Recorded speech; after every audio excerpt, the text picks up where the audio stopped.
In the heart of dynamically developing capital of the United Arab Emirates, Abu Dhabi, there is a building that holds the spirit of Arab culture, impresses with its volume, and stands out from the surrounding urban context of the city center. A massive project by a large team of Bulgarian specialists, with chief architect Dimitar Bogdanov. Typical motifs, colors, shapes, and architectural elements are an invariable part of the exterior and interior of the building. In 1979, the project won an international competition for the building design. Construction started in February 1983, and the complex opened in 1985. The project was executed by the joint venture company Tayeb Engineering and Bulgar Projects. The total area of the complex is 68,000 square meters. The municipal square occupies 7.5 hectares. The price of the site was 191 million AED. The architectural design is influenced by Islamic culture.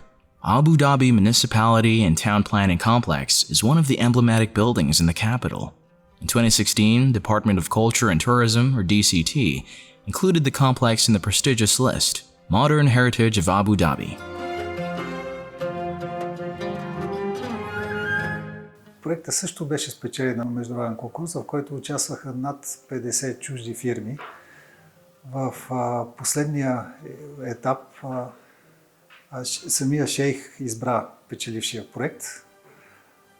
Местната преса писа, че това е пример за ислямска архитектура.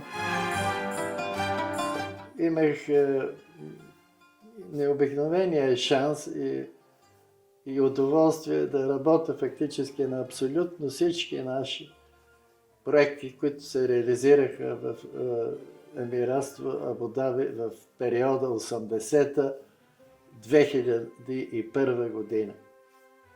Конкурсът беше обявен в 79-та година есента. Един колектив около 20 души работехме на него усилено. Правеха се огромни макети в едно към 100, може би беше. В крайна сметка големия шейх с бастунчето посочи нашия проект, защото имаше имаше и класика в него, имаше един образ, който беше подходящ за техното разбиране. Строителството започна 1982 година, завърши 1985 година. На архитект Богданов в общината. Той много така професионално беше хванал духа на архитектурата. Тя не наподобява едно към едно арабската архитектура или вижданията за... Има много модерна част в нея, но има нюанси, които не можеш да сбъркаш, че това е някъде в арабските страни. TES's design displayed cultural as well as technological competence, promoting Abu Dhabi's approach to modernized urbanization. The building is a striking collection of geometric contours manifested as a product that combined an Eastern European modernism with regionally inspired details and incorporated Arabic context and character into its design, defining it as one of its kind. It exhibits efficient skills expressed in its attractive attributes through the elegant formation of the sleek masses using subtle repetitive patterns, high-crafted details, harmonic composition between travertine stone, beige concrete, and is also crowned with low-pointed arches reminiscent of Arab Islamic character. Това е едно признание към не само към българската архитектура, ами и към България като държава. Разбира се, това е и много добре за арабските емирства, тъй като по този начин те ще съхранят нещо, което са харесвали в миналото, харесват го още, и то няма да бъде докоснато и ще остане така, ще го запазят така за поколенията.